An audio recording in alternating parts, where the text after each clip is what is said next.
Racist businessman flips the black receptionist's folder, but bitterly regrets it. The atmosphere at the financial consulting firm Anderson and Associates was tense that Tuesday morning. Employees whispered in the hallways as they nervously watched the unusual activity on the executive floor. Something was about to explode. Richard Anderson gripped a black folder he had found on the reception desk tightly. His hands trembled with anger upon discovering that Jasmine Williams, the receptionist, had accessed confidential company files over the weekend. The fury he felt was disproportionate, fueled by years of prejudice he carried like invisible scars. "Jasmine!" he shouted, storming through the main lobby. "Jasmine Williams, come here now." The woman with curly hair pulled into a professional bun looked up from her computer. At 35, she always maintained a dignified posture, even when she felt the weight of the suspicious glances she received daily. There was something different in her boss's tone that day, an aggression that made her swallow hard. "Yes, Mr. Anderson," she replied, stepping forward cautiously. Richard lifted the black folder above his head and, with a violent motion, flipped it upside down. Dozens of documents flew through the air like dry leaves in the wind, scattering across the polished marble floor. The sound of papers falling echoed through the office, and every employee stopped what they were doing. "What is this, Jasmine?" His voice cut through the silence like a blade. "What were you doing going through my confidential files?" The woman looked at the chaos of papers at her feet, feeling tears welling in her eyes. Among the scattered documents, a yellowed envelope had separated from the rest, but no one seemed to have noticed. Jasmine discreetly held it against her chest, her fingers trembling as she touched it. "Mr. Anderson, I can explain," she began, but he interrupted her. "Explain?" He laughed bitterly. "You think you can explain why a mere receptionist was rummaging through documents worth millions, documents even my managers don't have access to?" Employees began gathering around, forming an uneasy circle. Some looked away, ashamed by the scene unfolding before them. Others watched with morbid curiosity, as if witnessing an impending accident. "I wasn't rummaging, sir. I was looking for a specific document." "A specific document?" Richard took a step forward, invading her personal space. "And what authority do you have to look for anything in my files? Since when does someone like—" He hesitated, but the venomous words slipped out. "Since when does someone in your position think they have the right to meddle in this company's important matters?" The silence that followed was deafening. Jasmine felt the weight of his words like a punch to the gut. She knew exactly what he meant, even if he didn't have the courage to say it outright.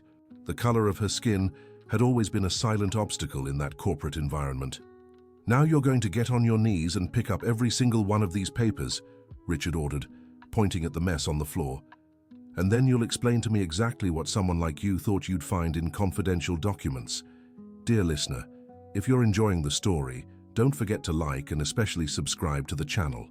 It helps us a lot as we're just starting out. Now back to the story. Jasmine swallowed her pride and slowly knelt. The tears she had been holding back began to stream silently down her face, dripping onto the documents as she picked them up one by one. Every movement was a humiliation. Every paper she touched was a wound to her dignity. That was when she picked up a specific sheet that something completely changed. It was an old photograph, yellowed with time. The image showed a fair-skinned child with light hair, smiling at the camera. They couldn't have been more than 5 years old, wearing a little sailor outfit. Richard was speaking when his eyes landed on the photograph in Jasmine's hands. The words died in his throat. He recognized the image immediately. It was a picture of himself as a child, one that had gone missing over 20 years ago, along with other important family belongings.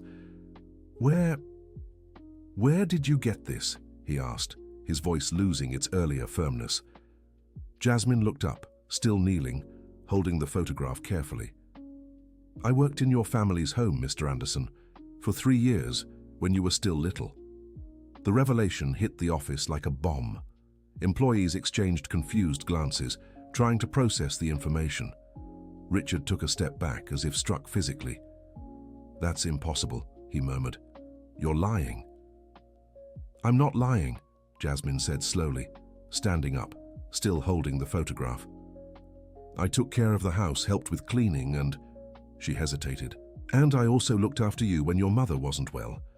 My mother was always fine, Richard snapped angrily, but there was uncertainty in his voice. She never needed a housekeeper. Jasmine held out the yellowed envelope she had been clutching throughout the argument. Then maybe you'd like to see what's inside before you keep yelling at me. Richard hesitated for a moment, eyeing the envelope suspiciously. With rough movements, he snatched it from her hands and tore open the edge. Inside were several handwritten letters, all in his mother's delicate script, Mrs. Catherine Anderson. He unfolded the first letter with trembling fingers. The date at the top was from 22 years ago. He began reading quietly, but soon his voice faded to a whisper. Dear Jasmine, I don't know how to thank you for everything you've done for us. Richard doesn't know about my condition, and I beg you to keep it that way. He's just a child and shouldn't carry this burden. You've been an angel in our lives. Richard's hands began to shake violently. He looked at Jasmine, who watched in silence, then returned to the letter. I know you're sacrificing your studies to take care of us. The scholarship you turned down to stay here is a sacrifice I'll never be able to repay. When I'm gone, I hope you find your way and fulfill all your dreams. What illness? Richard asked, his voice choked. My mother was never sick. She died in a car accident. Jasmine closed her eyes for a moment, as if deciding how much of the truth she could share. It wasn't an accident, Mr. Anderson. Your mother had been sick for years. She hid her treatment so you wouldn't worry. In the end, when things got worse, she couldn't drive safely anymore. Richard's world crumbled in that moment. Everything he believed about his childhood, his family, his own history, was being rewritten before his eyes. He braced himself against the nearest wall to keep from staggering. But why didn't she ever tell me? Why hide it from me? Because she loved you, Jasmine answered simply, and she thought a child shouldn't carry such a heavy burden. Margaret Johnson, the longest-serving employee at the company, who had watched the whole scene in silence, stepped forward. Mr. Richard, she said hesitantly, maybe you should sit down for a bit. This is a lot to take in. But Richard couldn't stop reading the letters. There were at least a dozen, all detailing his mother's gratitude for the care Jasmine had provided. One of the letters mentioned the expensive medicines the young woman bought with her own money when the insurance didn't cover them. Another spoke about the nights she stayed awake when Miss Catherine was hospitalized, making sure Richard could sleep peacefully without knowing where his mother really was. Did you pay for my mother's medicine? He asked, incredulous. I took on extra work on weekends, Jasmine explained. House cleaning, laundry, whatever I could do to help. Michael Cooper, the company accountant who had known Richard for over 10 years, cautiously stepped forward. Richard, man, maybe we should talk about this in private. No, Richard shouted. I want to understand everything now. He turned to Jasmine. If you did all this, if you took care of my mother, why didn't you ever reach out to me afterward? Why show up here now as a receptionist without telling me who you were? Jasmine took a deep breath before answering. Because I promised your mother I'd never tell you about her illness. And because... She hesitated. I needed to be sure of the kind of man you'd become. The kind of man? His voice rose an octave. What does that mean? It means your mother was worried, Jasmine continued, ignoring the tense stares around them. She feared you'd grow up bitter and alone. She made me promise I'd keep an eye on you, even from afar. The revelation left everyone in the office in absolute shock. Richard looked around, realizing for the first time how many people were witnessing this intimate and devastating conversation. Everyone, get back to work, he ordered, but his voice lacked its usual authority. This is nobody's business. The employees began to disperse reluctantly, but many stayed close enough to keep listening. It was impossible to resist the drama unfolding before their eyes. And all these years, Richard continued, turning back to Jasmine, you've been watching me. Not watching, she corrected, looking after. When you started this company, I heard through mutual acquaintances. When I found out you were hiring a receptionist, I applied. But why? The question came out like an anguished groan. Why care about someone you barely know? Because I promised your mother, Jasmine repeated. her voice steady despite the tears. "And because you were always like a little brother to me." Robert Simmons, the CFO and Richard's best friend, chose that moment to walk into the office. He stopped abruptly at the scene, papers scattered on the floor, Richard holding old letters, and Jasmine with tears on her face. "Richard, what's going on here?" Robert asked, his voice heavy with concern. "Robert?"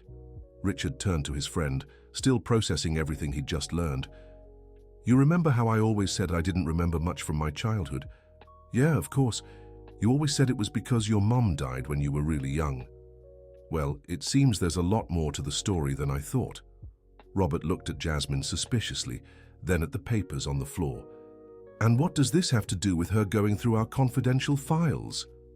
The question snapped Richard back to the present. For a few minutes, he'd been lost in the revelations about his past. But there was still the initial issue that had sparked this whole scene.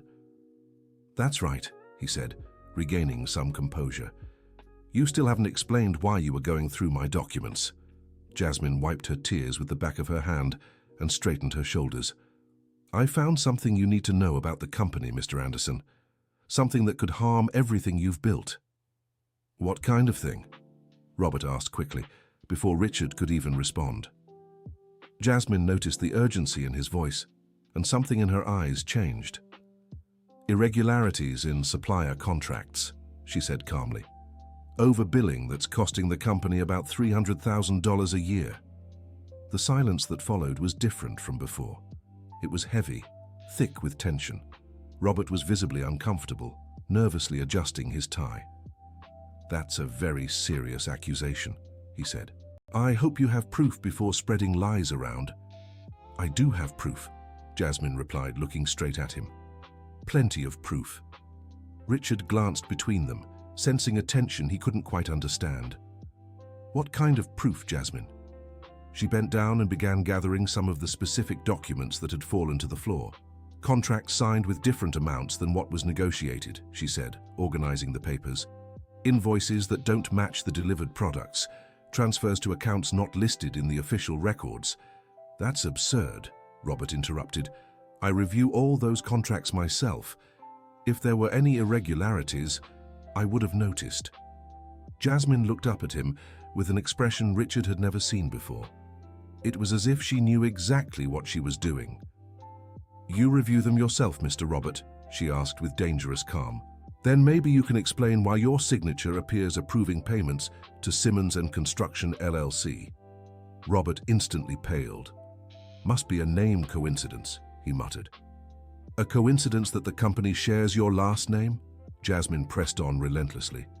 "And that the registered address is the same as the beach house you bought last year?" Richard felt as if the ground were disappearing beneath his feet for the second time that day.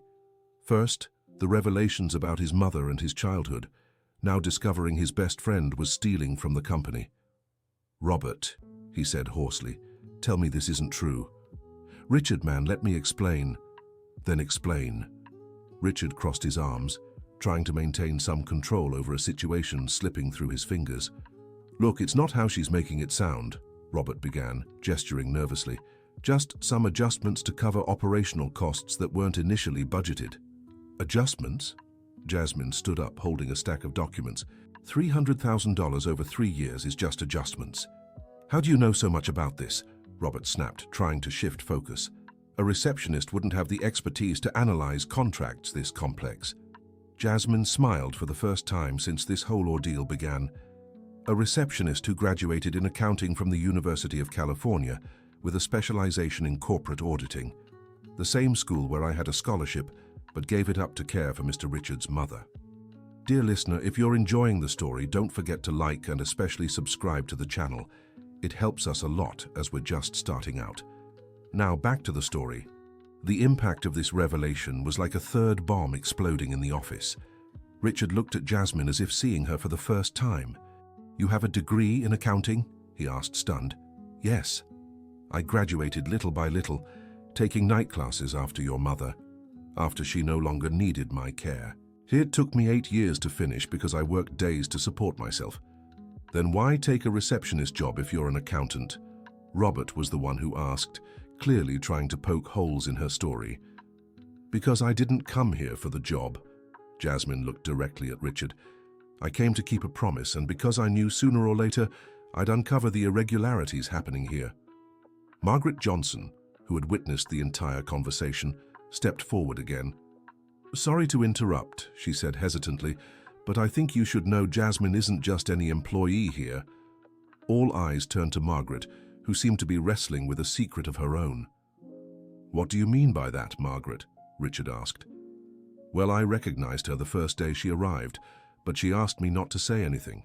Jasmine was the one who anonymously paid for your heart surgery 5 years ago.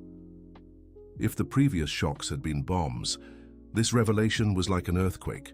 Richard instinctively clutched his chest, remembering the emergency surgery that had saved his life when the company was nearly bankrupt.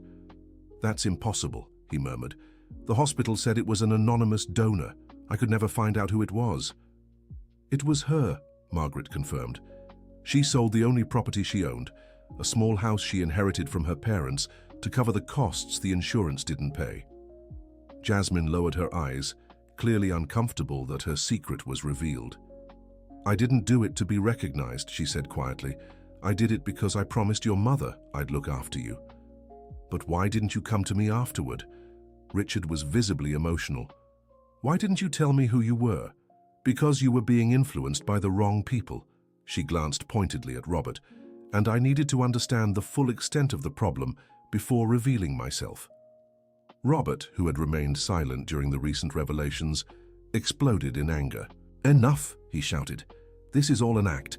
This woman showed up here with a made-up story to try and steal the company. Steal? Jasmine laughed bitterly.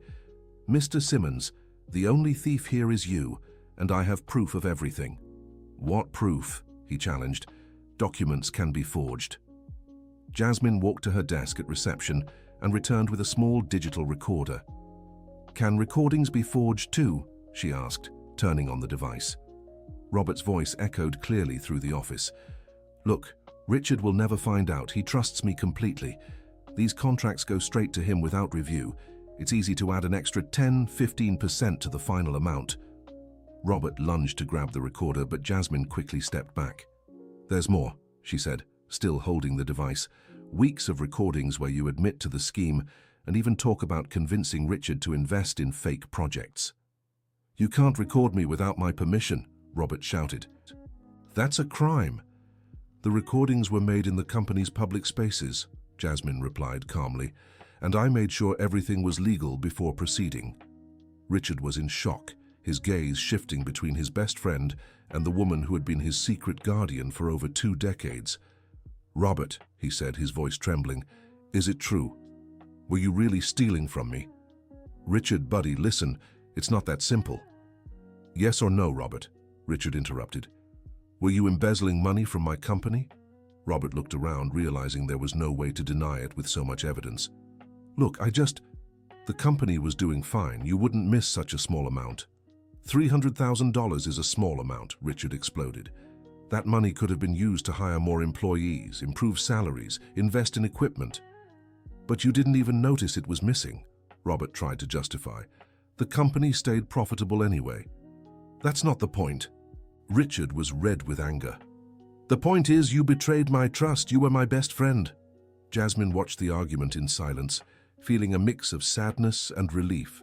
On one hand, it was painful to see Richard discover the betrayal of someone so close. On the other, she knew she was keeping her promise to protect him. Mr. Richard, she said softly, maybe it's better to sit down and talk about this more calmly. Calmly? He turned to her. How can I be calm?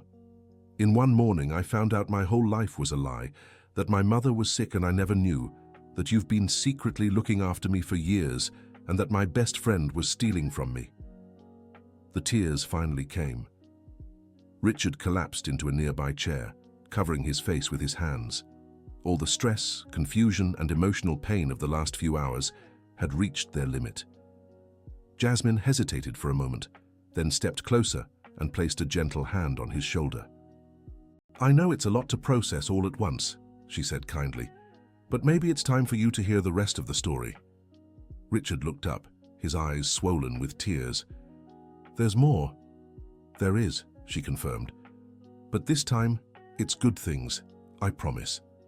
Robert, realizing he had completely lost control of the situation, tried one last desperate move. "Richard, you're not going to believe this woman, are you?" he said desperately. "She could have made all this up. The letters could be fake, the recordings could have been tampered with." "Shut up, Robert," Richard said, without even looking at him. "You lost the right to speak to me when you decided to steal from me." Jasmine opened her bag and pulled out a neatly organized folder. "Mr. Richard, besides the irregularities I uncovered, I also found some things that might interest you." She opened the folder and took out an official document with notary stamps. "This is your mother's original will," she said, handing him the paper. "The real will, not the version that was executed." Richard took the document with trembling hands and began to read. His eyes widened when he reached a specific clause. "She left money for you," he murmured, looking at Jasmine. "A lot of money." "Yes," she confirmed. "Your mother wanted to give me an amount so I could study and have a better life. But I never claimed the inheritance." "Why not?" "Because I didn't take care of her for the money," Jasmine explained. "I took care of her because I loved her, and because I loved you too, like the little brother I never had." Robert tried one more time to intervene. "This is all very touching," he said sarcastically, "but it doesn't change the fact that she accessed confidential company documents."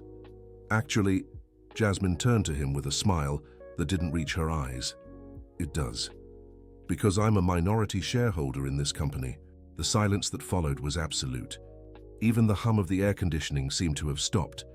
"What do you mean, shareholder?" Richard asked, confused. Jasmine pulled another document from the folder. "Your mother used part of the money she left me to buy a 5% stake in the company when you founded it. She did it through a shell company so you wouldn't know." But why?" "To give me the legal right to oversee operations," she explained. "Your mother was a very smart woman, Mr. Richard. She knew someone might try to take advantage of you one day." Robert was pale as a sheet. "That means," he began. "It means I had every right to access those documents," Jasmine finished. "And it also means that as a shareholder, even a minority one, I can demand a full audit of the company's accounts." The implications of that revelation were becoming clear to everyone present. Robert had not only stolen from the company, but also from Jasmine, who was technically his partner. "I want you to leave," Richard said to Robert, his voice sharp. "Now." "Richard, man, let's talk about this." "Get out!" he shouted, rising from his chair. "Leave before I call the police." Robert looked around, realizing there was nothing more he could do. He grabbed his suit jacket from the back of the chair and walked toward the exit, pausing only at the door. "You'll regret this, Richard," he said bitterly. "Without me, this company won't last 6 months." "We'll see," was all Richard replied. After Robert left, the office fell silent for a few minutes. The employees who had witnessed everything gradually returned to their desks, whispering among themselves about the drama they had just seen. Richard turned to Jasmine, who was gathering the documents scattered across the floor. "Leave it," he said, bending down to help her. "I knocked them over. I'll help pick them up." They worked quietly, side by side, collecting the papers. When they finished, Richard sat on the floor beside her, leaning against the wall. "I need a moment to process all this," he said, rubbing his temples. "I understand," Jasmine replied. "It's a lot to take in at once."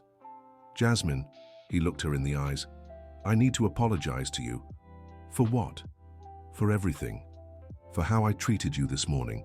For the years I worked beside you without recognizing who you really were. For letting my prejudices blind me." Jasmine shook her head. "You don't need to apologize. I chose not to reveal myself earlier because I knew it would be hard for you to accept the truth about your mother. But I should have been better," Richard insisted. "No matter who you were, I should have treated you with respect from the very first day." They sat on the floor for a few minutes, each lost in their own thoughts. "Jasmine," Richard finally broke the silence, "tell me about my mother. Tell me about her last years, about how she really was." Jasmine took a deep breath before speaking. "Your mother was the strongest woman I've ever known," she said fondly. "Even when the pain was almost unbearable, she always asked first how you were doing in school, if you were eating well, if you were happy." "She was in pain?" A lot, Jasmine confirmed, but she made sure to hide it from you. Every morning before you woke up, she took the strongest medication and tried to pull herself together so you'd only see the smiling, caring mother she always was. Tears welled up in Richard's eyes again. "I'm sorry I didn't notice," he murmured. "I should have realized something was wrong." "You were a child," Jasmine said gently, "and your mother made sure you stayed a child for as long as possible." "How did she die?" he asked, his voice barely a whisper. "If it wasn't an accident, what happened?" Jasmine hesitated for a moment. "She fell asleep," she finally said. "She was very weak that day and decided to go to the doctor. On the way, she lost consciousness and crashed the car. The doctors said she probably didn't feel anything." "Were you with her when—" "I was at the hospital," Jasmine confirmed. "She asked me to take you to school as usual that day and not tell you she was hospitalized. She said she didn't want you worrying during the math test you had that afternoon." Richard laughed through his tears. "She always worried about my tests." "Always," Jasmine agreed, smiling too. "Even on her last day, she was thinking of you."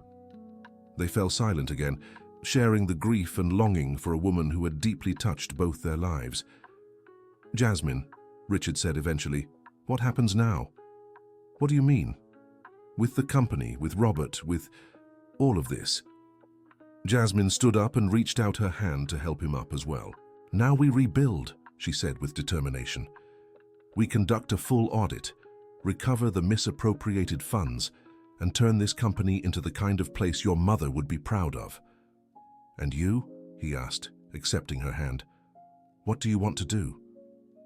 "I want to honor the promise I made to your mother," she replied without hesitation. "I want to keep looking after you, but this time not in secret. I want to be your real partner, to help build something meaningful." Richard looked around the office, seeing his employees who had witnessed that dramatic morning. Some were still watching discreetly, while others pretended to be busy with work. "Everyone," he said loudly enough for all to hear, "come here, please." Gradually, all the employees gathered, forming a semicircle around Richard and Jasmine. "I want to apologize," he said, his voice steady despite the emotion, "for everything you witnessed today, for my unacceptable behavior, for how I treated Jasmine, and for allowing situations like this to happen in our workplace." Margaret Johnson, representing the senior colleagues, stepped forward. "Mr. Anderson," she said, "we all make mistakes. What matters is how we choose to handle them afterward." "Thank you, Margaret," he replied sincerely. "And I want everyone to know that, starting today, this company will operate differently. We'll implement clear policies against any form of discrimination. We'll be transparent in our operations, and we'll treat every employee with the respect they deserve." A murmur of approval spread through the group. "And one more thing," Richard continued. "I'd like to officially introduce Jasmine Williams as our new Chief Financial Officer and partner in the company." This time, the murmurs turned into genuine applause. Jasmine was visibly moved by her colleagues' warm reception. "Thank you, everyone," she said, her voice trembling. "I hope to help make this company an even better place to work." After the employees returned to their tasks, Richard and Jasmine walked to the executive office. "Jasmine," he said when they were alone, "I have a question that might sound strange." "Go ahead." "All those years you worked here as a receptionist, did you influence any of my business decisions?" Jasmine smiled shyly. "Maybe a few times," she admitted. "When I saw you were about to make a deal that could be harmful, I found a way to present information that helped you see other perspectives." "How? Remember the tech company contract last year? The one that promised incredible returns but seemed too good to be true?" "I remember," Richard confirmed. "I was about to sign when that article about scams in similar companies appeared." "I left that article on your desk," Jasmine confessed. "I had researched the company and found out it was a financial pyramid scheme." Richard shook his head, impressed. "How many times did you save me from making bad decisions?" "A few," she replied diplomatically, "but not many. You've always been a smart businessman. You just needed a different perspective sometimes." "And the bank loan I got last year? The one with much better terms than I expected?" Jasmine hesitated. The bank manager is Miss Betty's cousin. She used to clean my old house. She might have mentioned that you were a person of integrity who deserved a better opportunity." "Jasmine," Richard exclaimed, somewhere between amused and shocked. "You spent years manipulating situations to protect me." "Not manipulating," she corrected. "Just creating opportunities for good things to happen." They sat down in the meeting room chairs and Richard poured water for both of them. "I have to confess something," he said after taking a sip. "During all these months working here, there were moments when I felt you were familiar somehow, like we knew each other from somewhere." "It's natural," Jasmine replied. "We spent 3 years together when you were a child. Even if you don't consciously remember, some memories stay tucked away somewhere." "Tell me more about that time," he asked.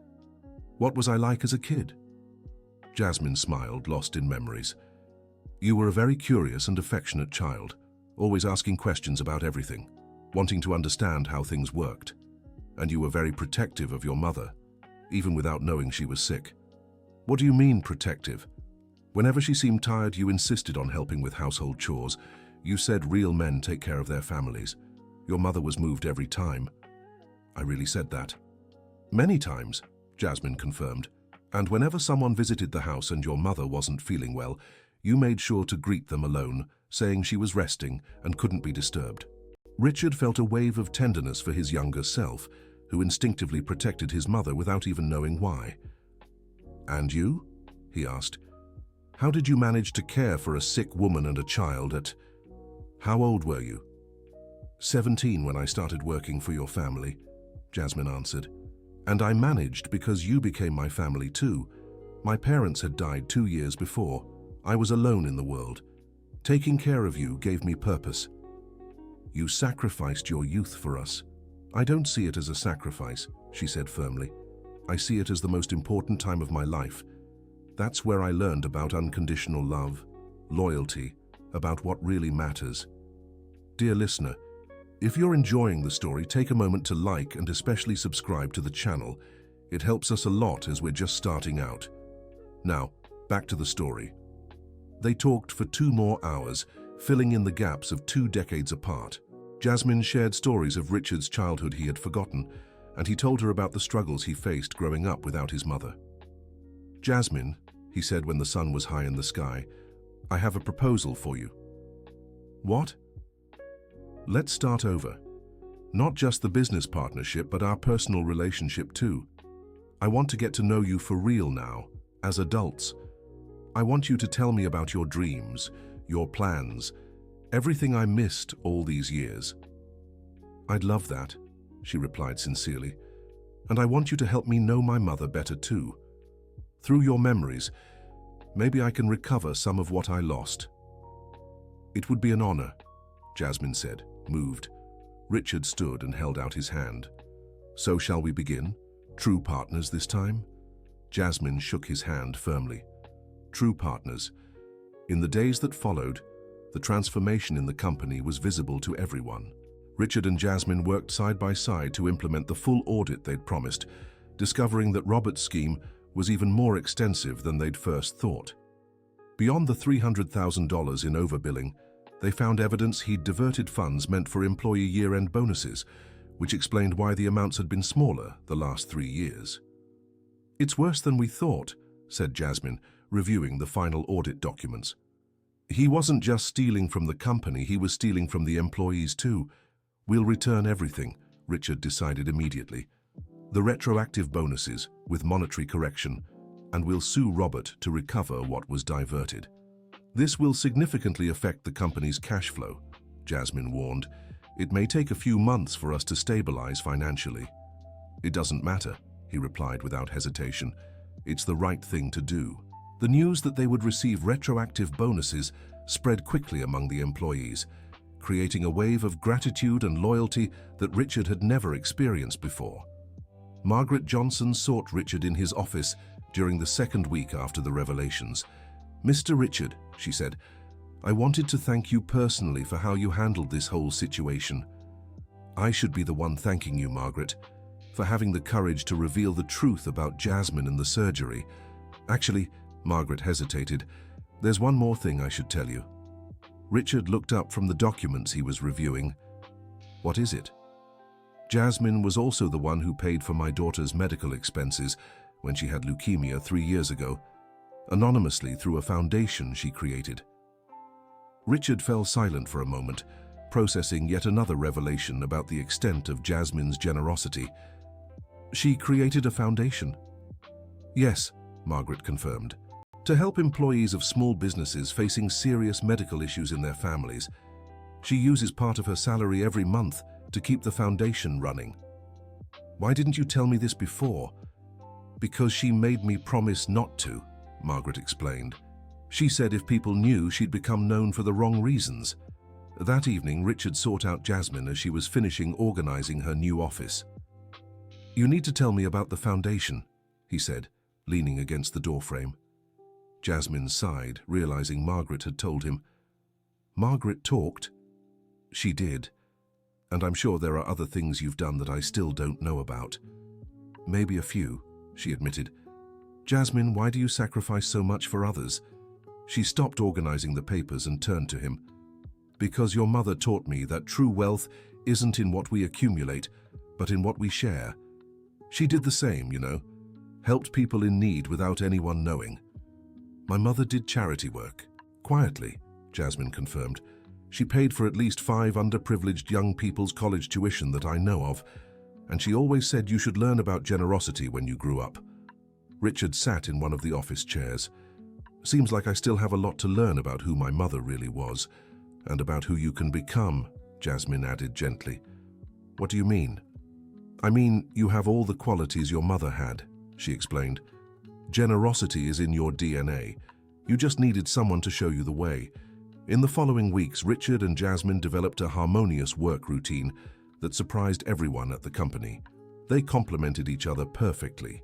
While Richard focused on growth strategies and new business, Jasmine handled finances and people management. But beyond their professional partnership, a genuine friendship was blossoming between them. Richard often invited Jasmine to lunch, and she shared more stories about his mother and her own childhood.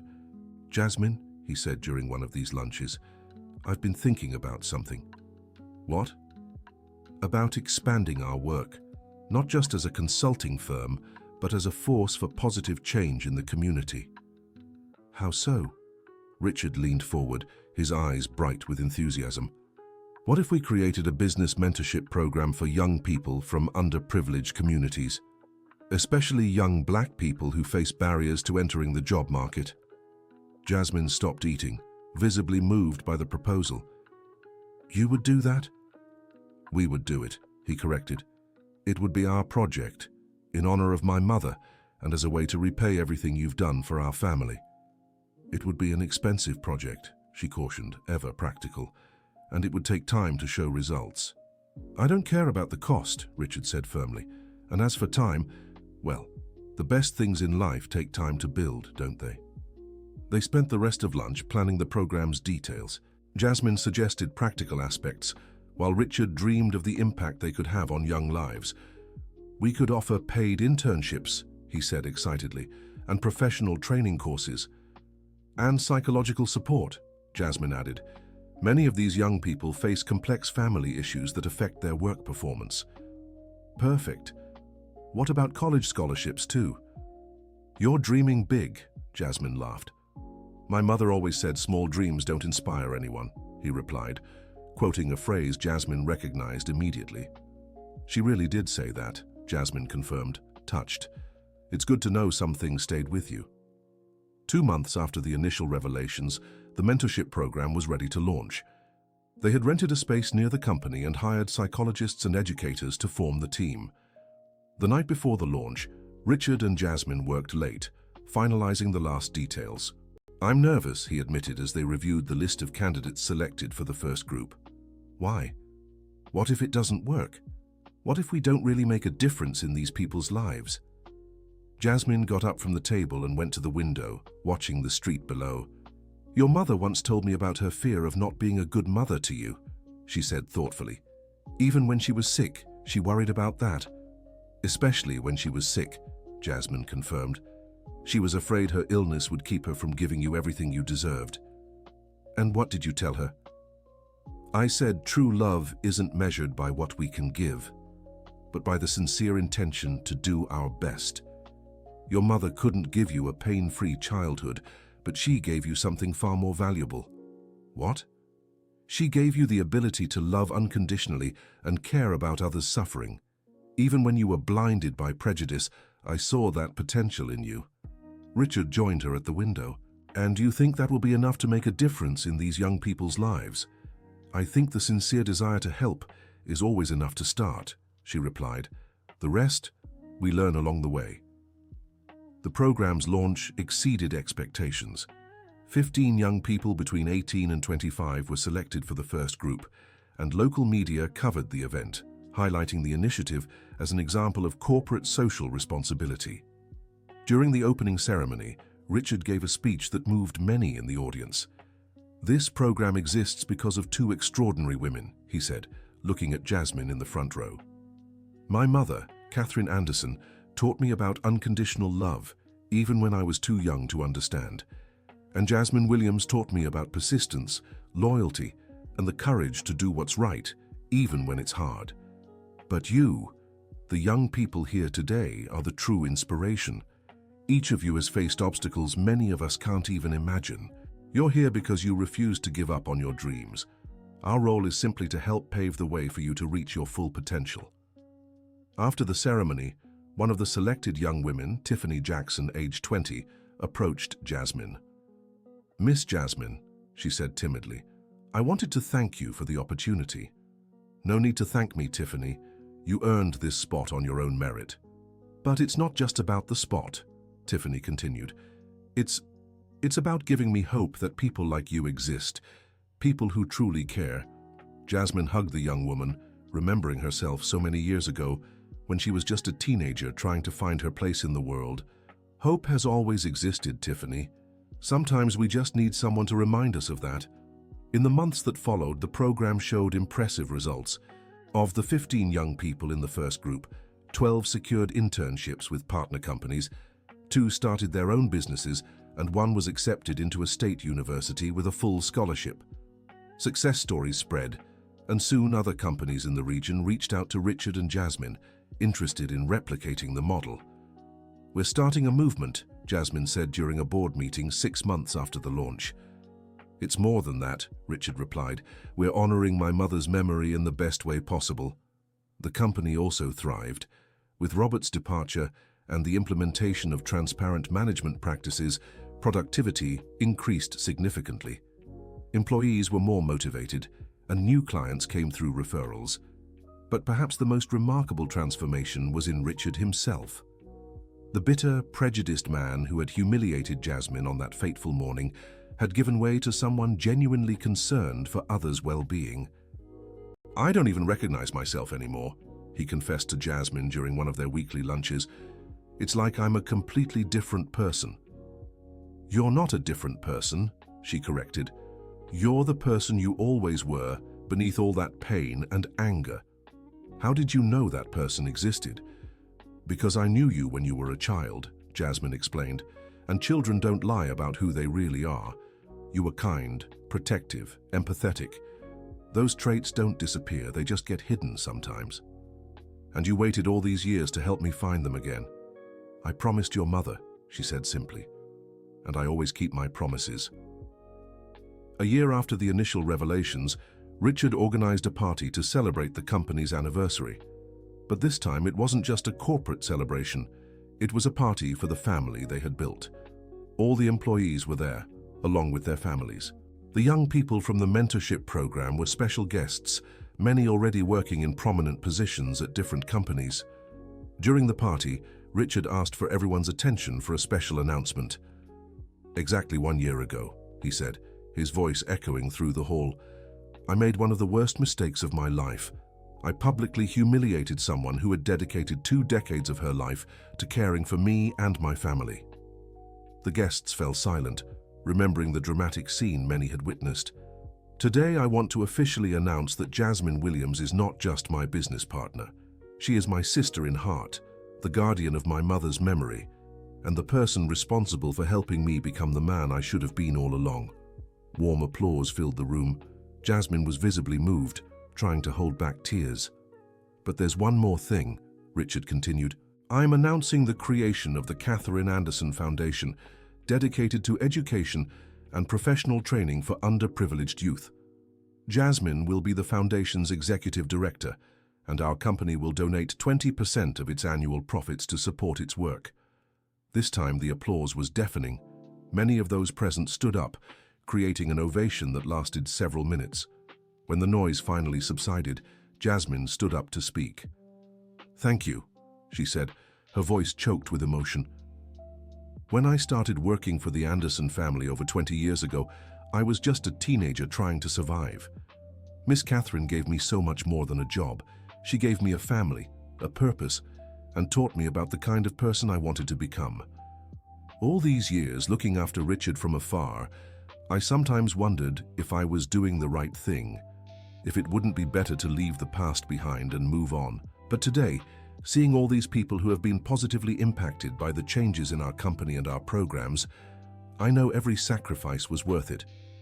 The foundation being created in Miss Catherine's name isn't just a business project. It's the continuation of a legacy left by a woman who believed everyone deserves a chance to dream and make those dreams come true." The following months were intense. The Catherine Anderson Foundation was officially established and quickly became a benchmark for social inclusion programs.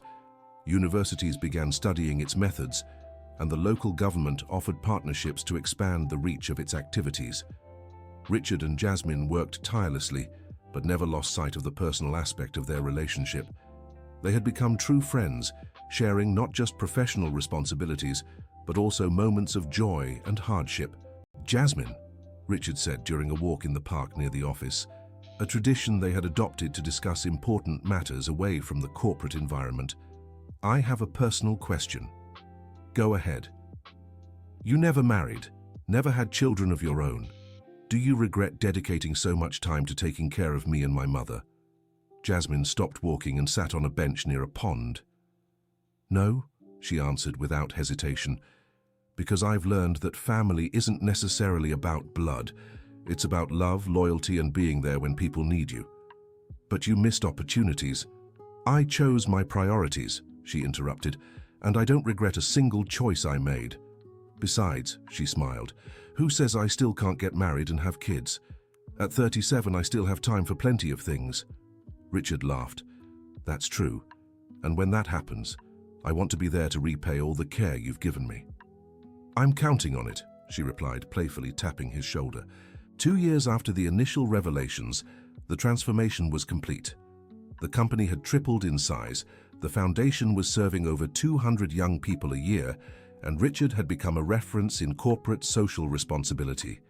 But perhaps the most significant change was personal. One Friday afternoon, Richard was in his office when he received a call from Margaret Johnson.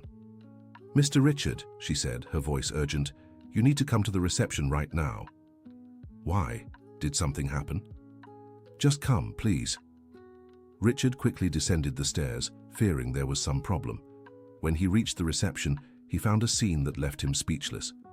Jasmine was kneeling on the floor, comforting a black child about 6 years old who was crying uncontrollably.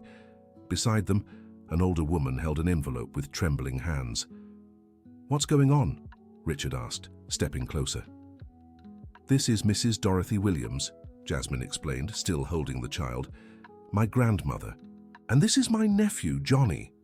Richard looked confused between the three of them. "Your grandmother? But you always said you had no family left." "I thought I didn't," Jasmine answered, her tears mingling with the child's. "My grandmother reached out to me through the foundation. She saw my name in the newspapers and found out where I worked." Miss Dorothy, a woman about 75 years old, stepped forward. "Sir," she said in a weak voice, "I searched for my granddaughter for 20 years. When her parents died, we lost contact. I thought she had died too." Richard felt his heart tighten at the emotion of their reunion. "And Johnny?" he asked, looking at the boy who now watched everything with curiosity. "He's my sister's son," Jasmine explained. "She passed away last year, and since then, he's been living with my grandmother. But she's very ill and can't take care of him alone anymore." The situation became clear to Richard. Jasmine's family needed her, and she would have to make difficult choices between her professional and personal responsibilities. "Jasmine," he said gently, "take all the time you need. The company can wait." "It's not just that," she replied, looking at him with tear-filled eyes. "Johnny needs special care. He has hearing problems and requires constant medical attention. I'll have to move to take care of him and my grandmother." "Where to?" "To the countryside. My grandmother has a little house in Aspen. It's where she's always lived." Richard felt as if the ground were giving way beneath him. The thought of losing Jasmine again, after everything they had built together, was unbearable. "No," he said impulsively. "It can't be this way." "Richard, wait." He raised his hand. "Give me 5 minutes to think." He walked to the window, staring at the busy street outside, searching for a solution. Then an idea struck him. "What if we take the company to Aspen?" he said, turning back quickly. "What do you mean?" "We open a branch there, or better yet, we move the Foundation's headquarters there. You can manage operations from Aspen. I'll split my time between New York City and there, and that way you can take care of your family without giving up your work." Jasmine looked at him as if she couldn't believe what she was hearing. "You'd do that? Change the entire structure of the company so I could care for my family?" "Jasmine," Richard stepped closer, "you spent 20 years of your life taking care of me and my mother. Now it's my turn to take care of you." The tears Jasmine had tried to hold back finally spilled over. She stood and hugged Richard, a hug of gratitude, relief, and brotherly love. "Thank you," she whispered. "Thank you for understanding." "We're family, Jasmine," he said, returning the embrace. "And family takes care of each other." The move to Aspen happened 6 months later.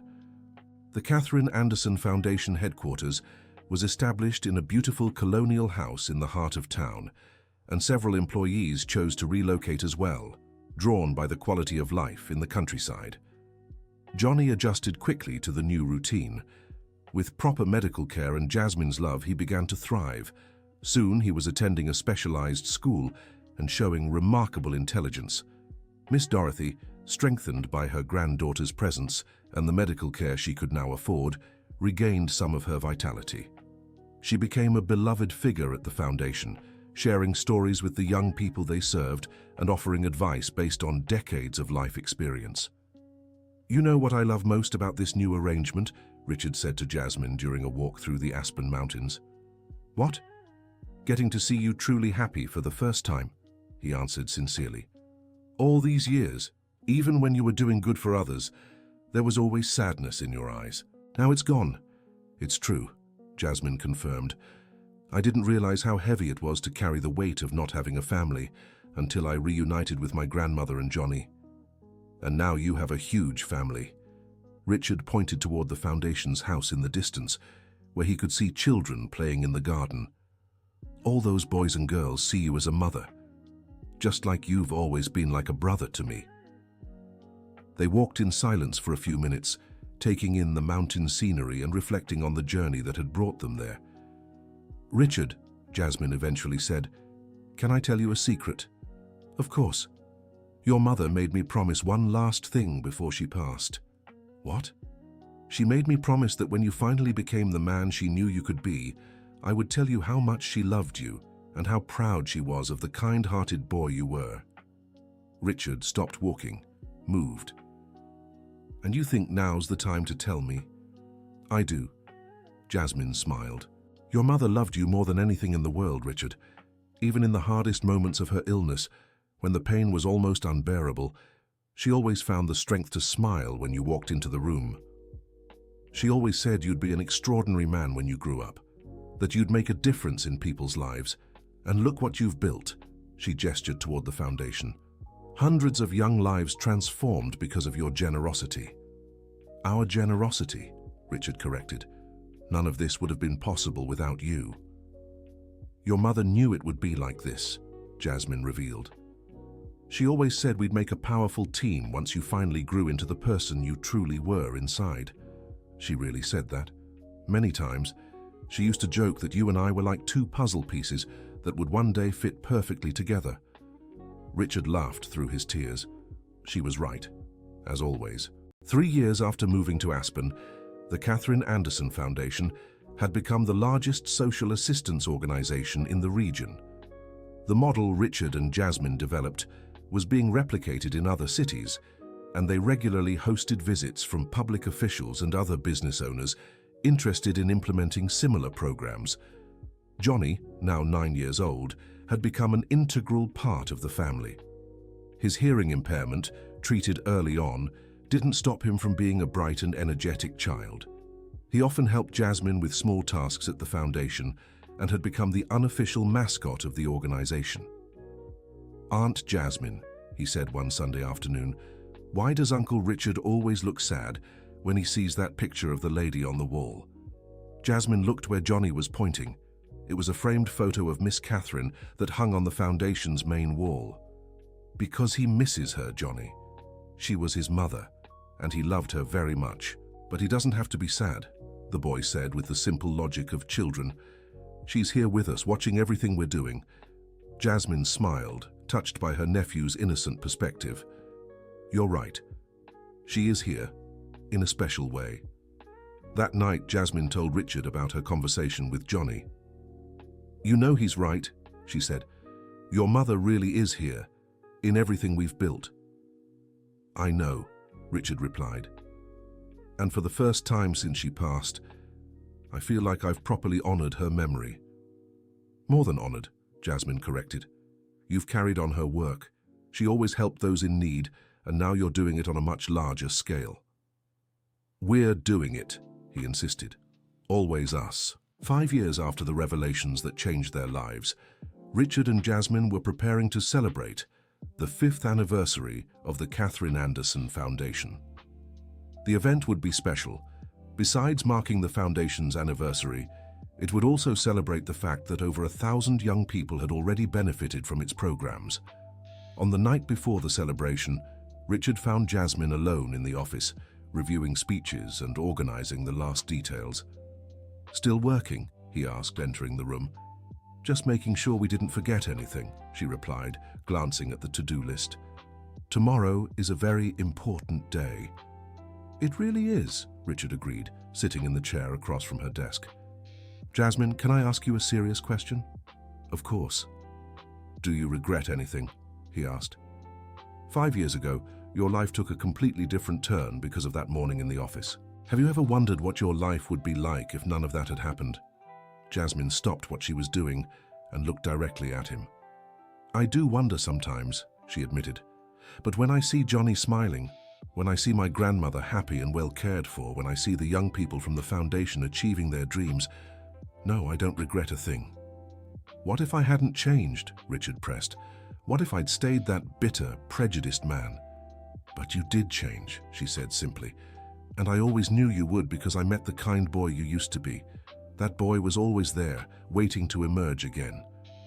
You had a lot of faith in someone who didn't deserve it." "I had faith in the son of the woman who taught me about unconditional love," Jasmine corrected, "and that faith was rewarded."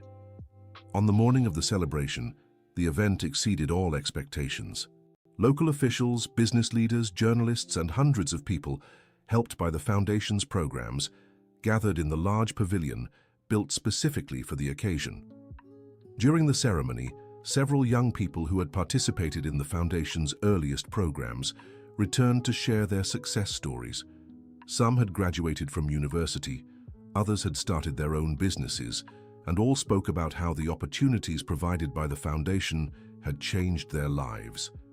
Tiffany Jackson, one of the first young women selected, was now a lawyer and had returned to volunteer at the Foundation.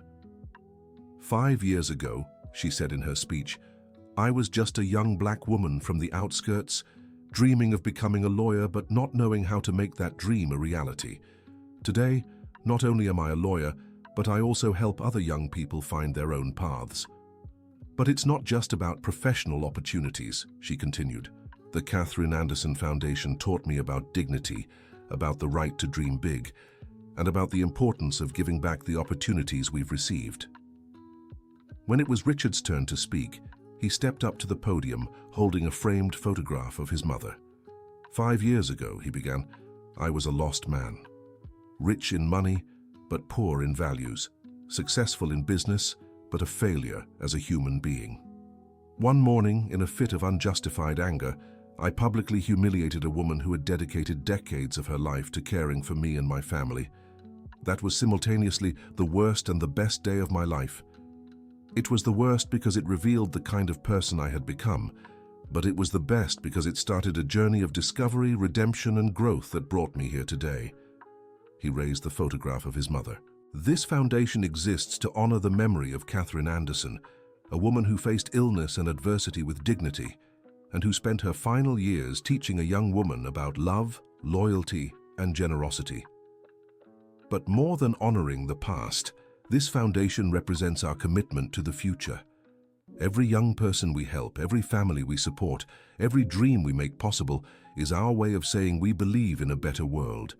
And this better world is only possible when we recognize that our differences in color, social background, economic status are not barriers, but riches that complement and strengthen us. When Richard finished his speech, the ovation was so intense it lasted over 5 minutes. Many people were crying, moved by the honesty and emotion of his words. Jasmine was the last to speak. As she approached the podium, she carried an envelope no one had seen before. "I have a confession to make," she said, her voice echoing through the silent pavilion. "All these years I've kept one last letter from Miss Catherine. A letter she asked me to open only when I felt her work was truly complete." She carefully opened the envelope and unfolded the yellowed pages. "This letter is addressed not just to me, but to all of you here today who have been touched in some way by the legacy of love she left behind." With a trembling voice, Jasmine began to read. "Dear Jasmine, and dear friends who will hear these words, if you're reading this letter, it means my son has become the extraordinary man I always knew he would be. It means love has conquered fear, generosity has overcome selfishness, and the family we built, not by blood, but by heart, has continued to grow and touch other lives. I may not be physically present to see all you've accomplished, but my heart is in every brick of this foundation, in every smile you've given, in every dream you've helped fulfill. Jasmine, thank you for keeping every promise you made to me. Thank you for caring for my son when he needed it most, even when he didn't recognize that care. Thank you for being the daughter I never had and the sister he always needed. Richard, my beloved son, I hope you now understand that true success in life isn't measured by what we accumulate, but by the good we do. You've always had a generous heart. You just needed someone to remind you of it. And to all the young people this foundation has helped, you are the future. Carry forward the values of compassion, inclusion, and generosity. Let love be stronger than prejudice, and hope more powerful than despair. This is my prayer and my blessing for all of you. May you keep building bridges where others see walls. May you reach out where others turn away. And may you always remember that we are all brothers and sisters on this journey called life. With all my love and eternal gratitude, Catherine Anderson. When Jasmine finished reading, there wasn't a dry eye in the pavilion. Richard had joined her at the podium, and they embraced as the crowd applauded, deeply moved. She knew, Richard whispered to Jasmine. She always knew how it would all turn out. Mothers always do, Jasmine replied, smiling through her tears. The event continued into the night, filled with music, dancing, and heartfelt emotion. Entire families celebrated together. Young people supported by the foundation played with Johnny and Miss Dorothy, and staff members shared stories of the transformation they'd witnessed over the years. Late that night, when everyone had left, Richard, Jasmine, Johnny, and Miss Dorothy remained alone in the pavilion, cleaning up the last traces of the celebration. "Uncle Richard," Johnny said, walking up to him, "can I ask you something?" "Of course, champ." "Do you think Grandma Catherine was happy with today's party?" Richard knelt to meet the boy's eye level. "I think she's always happy when she sees people helping and loving one another. Then she must be really happy," Johnny concluded with childlike logic, "because there was so much love here today." "It really did," Richard agreed, looking around the pavilion that still carried the positive energy of the celebration. Miss Dorothy, who had been observing the conversation, approached leaning on her cane. "You know something, young man?" she said to Richard. "I never met your mother in person, but through the stories my granddaughter tells me, I feel like I knew her." "How so, Miss Dorothy?" "A mother who teaches her adoptive daughter about unconditional love, who sacrifices herself to protect her son from pain, who plants seeds of kindness even knowing she won't be there to see the fruits. That's a woman who understood the true meaning of life." "She really was special," Richard agreed. "And she raised a special family," Miss Dorothy continued, looking at Jasmine and Johnny. "A family that grew beyond blood ties and embraced everyone who needed love and care." Jasmine joined the group, finishing packing the last items from the celebration. "Ready to go home?" she asked. "Home," Richard repeated, savoring the word. "You know, this is the first time in years I've felt like I really have a true home." "How so?" "For a long time I only had a physical house, walls and furniture. But now I have a real family," he said, looking at each of them. "You are my family, and wherever you are will always be my home." Johnny, tired after the long day, walked up to Richard and held out his arms. "Can you carry me, Uncle?" Richard lifted him without hesitation, feeling the warm, comforting weight of the child in his arms. "Of course, champ." As they walked toward the car under the starry sky of Aspen, Jasmine watched the scene with a heart full of gratitude. Richard carried Johnny, who was already dozing in his arms, while Miss Dorothy walked beside them, leaning on her cane but with steady steps. "Jasmine," Richard said softly, careful not to wake the boy. "Thank you." "For what?" "For everything. For waiting all these years. For believing in me when I didn't even believe in myself. For bringing a real family into my life." "You don't need to thank me," she replied. "Family takes care of family. That's what your mother always said." And she was right, as usual. 6 months after that celebration, Richard received news that would change the course of their lives once again. The methodology developed by the Katherine Anderson Foundation had been selected by the Department of Education as a pilot model for a national social inclusion program. "They want to replicate our work in 50 cities across the United States," Jasmine explained during a board meeting. "That would mean training hundreds of professionals and serving thousands of young people."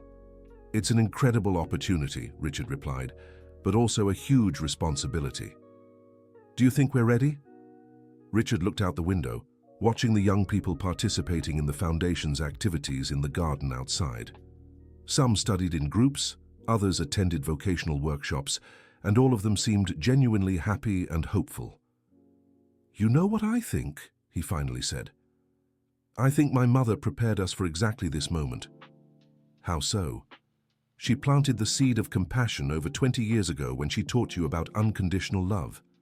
That seed grew into care, then into a foundation, and now it's ready to spread across the entire country." "That's a beautiful way to see it," Jasmine smiled. "It's the only way to see it," Richard corrected. "All of this work is the continuation of the love she planted. And true love always grows and multiplies." The national expansion of the program began 6 months later. Richard and Jasmine traveled across the country, training local teams and adapting the methodology to the specific realities of each region. During one of these trips, while visiting a newly established foundation in Miami, Richard had a revelation that moved him deeply. "Jasmine," he said, as they watched young locals participating in an entrepreneurship workshop, "do you realize what's happening here?" "What?" "These young people don't even know who Katherine Anderson was, yet they're benefiting from the love she planted over 20 years ago. Her love is spreading to people who can't even imagine its origin." "That's how true love works," Jasmine replied thoughtfully. "It spreads without asking for recognition or anything in return. It just spreads. Like how you spread into my life without me knowing," Richard added. "For years you've positively influenced my decisions, protected my interests, saved my life, all without asking for anything in return. It's what your mother would have done if she were alive. And now it's being done by thousands of people who don't even know her story, but are applying the principles she taught us." That evening in their Miami hotel, Richard called Johnny, who had stayed in Aspen with Miss Dorothy. "Hi, Uncle," The boy's cheerful voice echoed through the phone. "How's the trip going?" "It's been amazing, champ. Today we met so many young people who are achieving their dreams, just like you all at the foundation." "Is Aunt Jasmine okay?" "She is. She's right here beside me. Want to talk to her?" "Yes." Richard handed the phone to Jasmine, who spoke affectionately with her nephew for a few minutes. When the call ended, she was smiling. "He said Grandma Dorothy is telling stories about our family to the kids at the foundation," she shared. "According to him, everyone loves hearing about how we found each other. Our story really is special," Richard agreed. "Who would have thought an unjustified outburst of anger would become the foundation for all this?" "Your mother would have," Jasmine replied without hesitation. "She always knew the worst situations could turn into the best opportunities when faced with love and humility." 2 years after the national expansion began, the program was running in all 50 selected cities. The results surpassed all expectations. Over 10,000 young people had already benefited, and social inclusion rates in participating cities had improved significantly. During a national evaluation meeting in Washington, D.C., Richard and Jasmine were invited to present the results to ministers and education officials from across the country. "The program's success," Jasmine explained during the presentation, "isn't just in the numbers, but in the qualitative transformation of the communities we serve. We're seeing young people once considered lost causes become community leaders," Richard added. "And most importantly, these young people are paying forward the opportunities they've received, creating a virtuous cycle of social development." After the presentation, the Secretary of Education approached them for a private conversation. "Are you aware of the impact this work is having on the country?" he asked. "We hope it's positive," Jasmine replied diplomatically. "It's far more than positive," the Secretary continued. "You're creating a new model for social assistance in the United States, a model based on dignity, real opportunities, and measurable results. Our goal has always been to give people the tools to build their own lives," Richard explained. "We don't want to create dependency. We want to create autonomy." "Exactly," the Secretary agreed. "And that's why I'm here with an official proposal." Richard and Jasmine exchanged intrigued glances. "What kind of proposal?" "The government wants to formalize a permanent partnership with the Katherine Anderson Foundation," the Secretary explained. "You would be responsible for overseeing the implementation of this model in all U.S. state capitals over the next 5 years. The proposal was grand and exciting, but it also represented an enormous challenge. It would mean expanding operations to a permanent national scale, with all the responsibility that entailed." "We need some time to evaluate the proposal," said Jasmine carefully. "Of course, but I hope you'll consider it seriously. The United States needs this kind of work, and you've proven you have the experience and dedication required." During the flight back to New York City, Richard and Jasmine discussed the implications of the proposal. "It's an incredible opportunity," said Richard, "but it would also completely change our lives." "How so?" "We'd have to travel constantly, set up offices in multiple cities, hire hundreds of employees. Our quiet life in Aspen would be over." "And you think that would be bad?"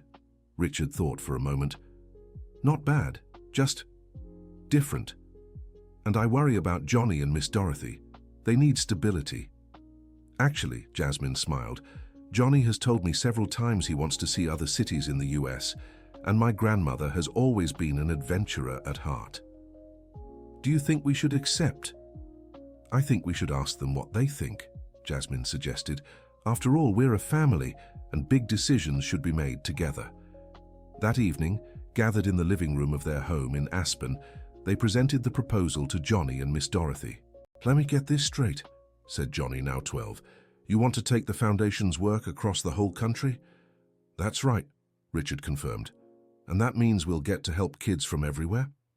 "Yes," Jasmine replied. "But it also means we'll have to travel a lot and won't be home as much." Johnny was thoughtful for a few minutes. "Can I ask something?" he finally said. "Of course.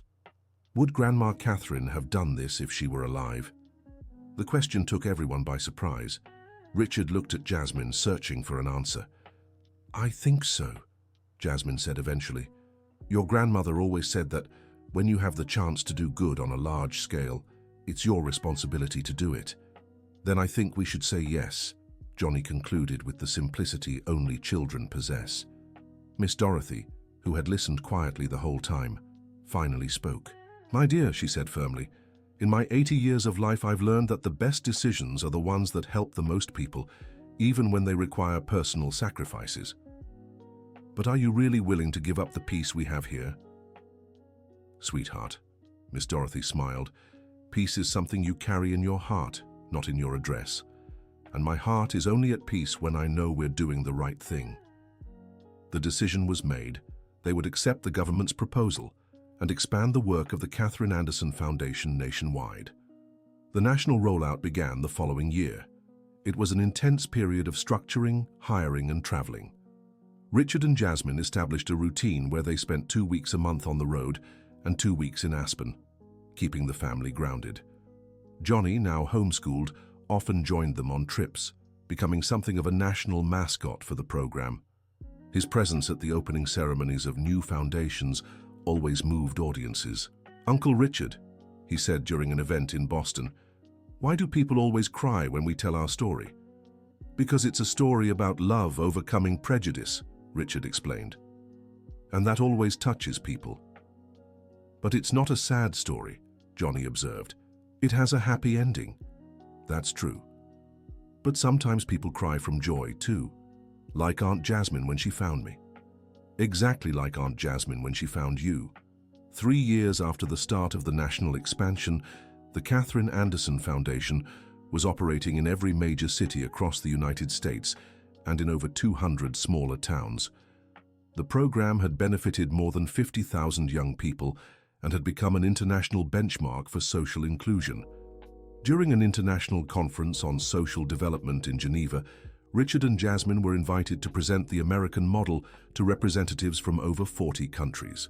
"What we've discovered," Richard told the international audience, "is that social assistance programs only work when they're built on 3 fundamental pillars: human dignity, real opportunities, and genuine love. Dignity means treating every person as a complete human being with unique and valuable potential," Jasmine continued. "Real opportunities mean providing concrete tools for people to build their own lives. And genuine love means truly caring about the well-being of every individual we serve." "But what makes this program special," Richard added, "is that it was born from a personal story of redemption. It wasn't created by politicians or academics, but by people who experienced both the pain of exclusion and the joy of inclusion firsthand." After the presentation, several countries expressed interest in adapting the model to their local realities. The methodology of the Catherine Anderson Foundation was spreading beyond American borders. "Jasmine," Richard said during the flight back to the United States, "do you realize we're taking my mother's legacy to the whole world?" "It's amazing how love multiplies," she replied thoughtfully. "Your mother never imagined that the care she gave to a young maid would turn into an international movement. Do you think she'd be proud?" "I'm sure she is proud," Jasmine corrected. "And I'm also sure she wouldn't be surprised by any of this." "Why?" "Because she always knew that true love has no limits. When you truly love someone, you plant seeds that grow far beyond what you can imagine." When they arrived back in the US, Johnny and Miss Dorothy greeted them at Newark Airport. The boy, now 15, had grown and matured but still carried the cheerful smile and generous heart that had always defined him. "How was the trip?" he asked, hugging them both. "It was incredible," Richard answered. "We met people from all over the world who want to implement the Foundation's work in their countries. Does that mean Grandma Catherine is famous worldwide?" "In a way, yes," Jasmine smiled. "The love she planted is spreading to places she didn't even know existed." Miss Dorothy, now 85 but still sharp and active, listened to the conversation with a wise smile. "You know what?" she said. "I think it's time for you two to slow down and enjoy what you've built." "What do you mean, Grandma?" Jasmine asked. "For 10 years, you've worked tirelessly building this empire of good. Maybe it's time to let others take on some of the responsibility so you can focus on being happy."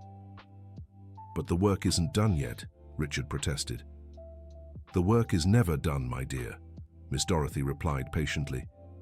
But life passes by, and a life devoted entirely to work, even noble work, isn't a complete life. What are you suggesting? I'm suggesting you train a new generation of leaders to carry on the Foundation's work and allow yourselves to experience other things too. The conversation lingered in Richard and Jasmine's minds in the days that followed. It was true that they had dedicated the last 10 years almost exclusively to the Foundation's work. They had given up many personal experiences for the sake of the mission they had embraced. Jasmine, Richard said a week later, during a walk through the mountains of Aspen, have you ever thought about getting married, having children of your own? The question caught Jasmine by surprise. Sometimes, she admitted, but I always thought I didn't have time for that with all the work we have. What if we made time? How? Like my grandmother suggested, by raising a new generation of leaders and sharing the responsibilities. Jasmine stopped walking and looked him in the eyes. Would you really be willing to give up control of the Foundation? Not give up, Richard corrected. Share. My mother taught us about love and generosity. Maybe it's time to apply those lessons to our own personal lives too. In the following months, they implemented a gradual succession plan. They identified and trained regional leaders, created a diverse administrative board, and established management systems that would allow the Foundation to operate with less dependence on their constant presence. The process wasn't easy. After so many years of personally overseeing every aspect of the work, it was hard to learn to trust others with important decisions. It's like teaching a child to walk, Jasmine observed during a board meeting. You know you have to let go of their hand, but you're afraid they'll fall. But eventually you have to let go, Richard added. Otherwise, the child never learns to walk on their own. Tiffany Jackson, who had returned as the Foundation's lawyer and become one of the leading figures of the new generation, took over the national coordination of the program. You're not losing the Foundation, she said during the transition ceremony. You're gaining an even bigger family of people committed to the same values. That's exactly it, Richard agreed. We're multiplying love, not dividing it. With more free time, Richard and Jasmine began exploring aspects of life they had neglected for years. Jasmine enrolled in a painting class and discovered an artistic talent she never knew she had. Richard started playing piano, an old dream he had abandoned in his youth. You know what's most interesting? Jasmine said to Richard during a cultural gathering the Foundation hosted monthly, rediscovering who we are beyond work. For me, it's liberating, Richard admitted. For so long, I defined myself only as the founder of the Foundation, that I forgot other parts of myself. And do you like what you're discovering? I really do, he smiled. And you? Me too, especially because I can share these discoveries with the people I love. 6 months after the leadership transition, Jasmine met Dr. Andrew Mitchell, a pediatrician who had volunteered to provide free care for the Foundation's youth. Their mutual interest was immediate and genuine. He's very kind, Jasmine told Richard after their first official meeting. And he's been working with underprivileged children for over 15 years. Sounds like you have a lot in common, Richard observed, genuinely happy for his friend. We do, and he completely understands my dedication to the Foundation. He doesn't see it as competition, but as a compliment. That's how it should be, Richard agreed. True love always expands our capacity to love, never restricts it. The relationship between Jasmine and Andrew blossomed quickly. He naturally integrated into the family they had formed, building a warm relationship with Johnny and Miss Dorothy. Aunt Jasmine, said Johnny, now 16, Dr. Andrew is nice, but are you sure he's good enough for you? Jasmine laughed at her nephew's touching protectiveness. Why do you ask that? Because you're the most amazing person I know. Whoever marries you has to be really special to deserve you. And you don't think he's special? I think he is, Johnny admitted, but I want to make sure he understands how lucky he is. I think he does, Jasmine smiled, and I feel lucky too. The engagement was announced a year later during the Foundation's anniversary celebration. The news was met with genuine joy by all the staff and beneficiaries. Finally, said Miss Dorothy when she heard the news. "My granddaughter will have the complete family she's always deserved." "But I already have a complete family," Jasmine protested. "I have all of you." "And now you'll have even more," her grandmother corrected. "Love doesn't replace, it only adds." The wedding ceremony was simple but emotional, held in the Foundation's garden in Aspen. Johnny was the ring bearer, Miss Dorothy the matron of honor, and Richard had the honor of walking Jasmine down the aisle. "Richard," Jasmine said moments before the ceremony began, "thank you for everything." "For what, specifically?" "For giving me a family, for giving me purpose, for letting me honor the promise I made to your mother." "Jasmine," Richard held her hands, "you're the one who gave me all that, and so much more." "I think we gave each other those things," she smiled, "just like it's always been from the start." During the ceremony, the priest paid special tribute to the love story and redemption that had brought this unconventional family together.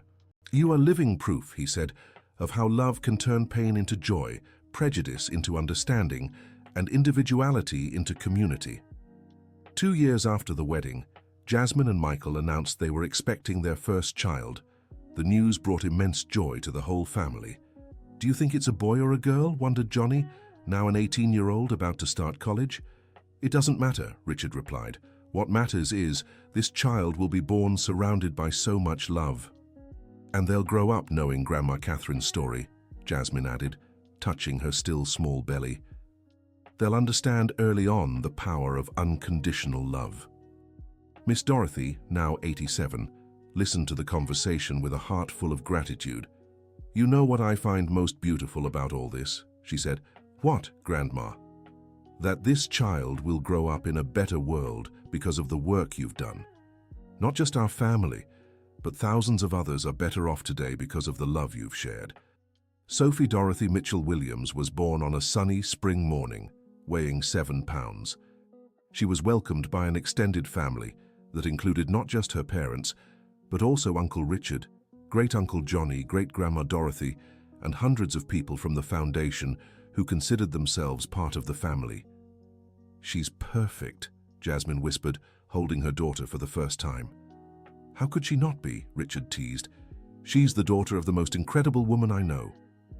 "And the granddaughter of the most generous man," Michael added, looking fondly at Richard. Johnny, now a business administration graduate working at the Foundation, stepped closer to meet his new cousin. "Hi, Sophie," he said softly. "I'm your cousin Johnny. And I have so many stories to tell you about our crazy, wonderful family." In the years that followed, Sophie grew up surrounded by stories of love, resilience, and generosity. By 5, she already knew by heart how Uncle Richard and Mommy had met and often played Foundation, caring for dolls that represented children in need. "Mommy," she asked one day, "why doesn't Grandma Catherine ever visit me?" Jasmine and Richard exchanged glances, knowing the time would come to explain life and death to the little girl. "Grandma Catherine is in heaven, sweetheart," Jasmine explained gently, "but she visits you in other ways." "How?" "Every time you're kind to someone, every time you help those in need, every time you choose love over fighting, Grandma Catherine is right there with you." "So she's always with me?" "Always," Richard confirmed, "because Grandma Catherine's love lives in all of us." Sophie seemed satisfied with the explanation and went back to playing, but Richard and Jasmine knew she had grasped something fundamental about the legacy they carried. Miss Dorothy lived to be 92, long enough to see Sophie take her first steps and speak her first words. Her passing was peaceful, surrounded by the family she had helped raise. "She died happy," Johnny said during the wake. "She knew she'd left a legacy of love that would last for generations." "Just like Richard's mother," Jasmine added. "Wise women who understood immortality lies in the love we leave behind." Now, 15 years after that dramatic morning that changed their lives, Richard is 55 and Jasmine 45. The Catherine Anderson Foundation operates in every state in the United States and 17 countries, having helped over 200,000 people. Johnny, now married with 2 children, oversees the Foundation's operations domestically. Sophie, at 10 years old, already shows the same generous heart that defines her family, often organizing toy drives for children in need. Michael became not just Jasmine's husband, but also a core member of the family and a passionate advocate for the foundation's work. He expanded the medical services offered, ensuring every young person they serve has access to proper health care. "Sometimes I wonder," Richard said during a Sunday lunch, watching Sophie play in the garden with her cousins, "what our lives would be like if I hadn't exploded at you that morning." "It wouldn't be our life," Jasmine replied firmly. "It would be two separate lives, far less rich and meaningful." "Do you think my mother planned all this?" "I think your mother planted the seed and trusted love would find a way to grow," Jasmine smiled. "Like it always does." "And now what do you think the future holds for us?" "More love," she answered without hesitation. "Always more love. For our family, for the young people we serve, for the world we're helping to change." Richard took in the domestic scene around him. Michael helping Johnny assemble a toy for the kids, Sophie patiently teaching her younger cousins how to plant flowers in the garden, Jasmine arranging family photos in a new album. "You're right," he said. "Always more love." That night, after everyone had left and Sophie was asleep, Richard and Jasmine sat on the porch, watching the stars. "Jasmine," he said, "thank you for saving my life. You've thanked me 1,000 times for that. But I'm not talking about the heart surgery," he clarified. "It's for saving my soul, for showing me who I could really be." "You did the same for me," she replied. "You gave me a family, a purpose, a life full of meaning." "I think we saved each other," Richard concluded. "I think your mother always knew it would turn out this way," Jasmine smiled. "She planted the right seeds at the right time and trusted love would do the rest." And it did. They sat in comfortable silence, each lost in their own thoughts, but united by the certainty that they had honored the legacy of love they'd been given. The end of the story. Dear listener, if you're enjoying the story, please take a moment to like the video and especially subscribe to the channel. It means so much to us as we're just starting out. Now back to the story. Tell me what you thought of the story and where you're watching from. If you have something to share with us, leave a heartfelt comment below. Do you believe love can turn prejudice into understanding? We'd be delighted to read your thoughts. Thank you so much for being here with us. Don't forget to like the video and, most importantly, subscribe to the channel so you don't miss other touching stories.